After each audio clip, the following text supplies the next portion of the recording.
আজকের আলোচনা থেকে মূল মেসেজ আমি আপনাদেরকে দিতে চাই আমার দরদের ভাইয়েরা। আপনারা যদি বলেন মুর্শেদুল আলম মর্তুজা ভাই এদের সুন্দর সুন্দর কথাগুলো বলছেন, এ কথাগুলো কোথা থেকে শিখেছেন, কোথা থেকে পেয়েছেন? আমি বলবো আমার প্রাণপ্রিয় ওস্তাদ আহমদ শফি সাহেব হযরতের কাছে হাটাজারিতে গিয়া অর্জন করেছি। আমার হযরতকে যদি বলেন আপনি কোথায় পড়েছেন, তিনি বলবেন দেওবন্দে পেয়েছি।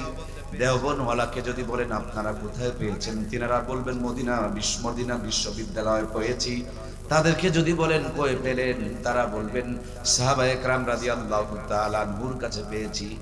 তাদেরকে যদি বলেন আপনারা কোথায় পেলেন, তিনারা বলবেন মুহাম্মাদুর রাসূলুল্লাহ সাল্লাল্লাহু আলাইহি ওয়াসাল্লামের কাছে পেয়েছি। আমার নবীকে যদি বলেন নবী গো এই কোরআনুল কারীমটা আপনি কোথা থেকে পেলেন? আল্লাহর হাবিব বলেন দুনিয়াতে এসে 40 বছর পর্যন্ত দুনিয়ার মানুষের শান্তি মুক্তি কল্যাণের জন্য নানান প্ল্যান পরিকল্পনার পদক্ষেপ গ্রহণ করলাম। মক্কার জমিনে যখন পূর্ণ শান্তি প্রতিষ্ঠিত করতে পারলাম না, জাবালে নূরে হীরা গুহার ভিতরে বসে বসে ধ্যান করছিলাম, গবেষণা করছিলাম আর রিসার্চ করছিলাম।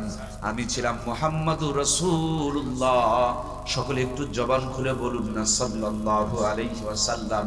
আর আমার আল্লাহ তাআলা আমার কাছে দান করলেন কিতাবুল্লাহ, মুহাম্মাদুর রাসূলুল্লাহর কিতাবুল্লাহ।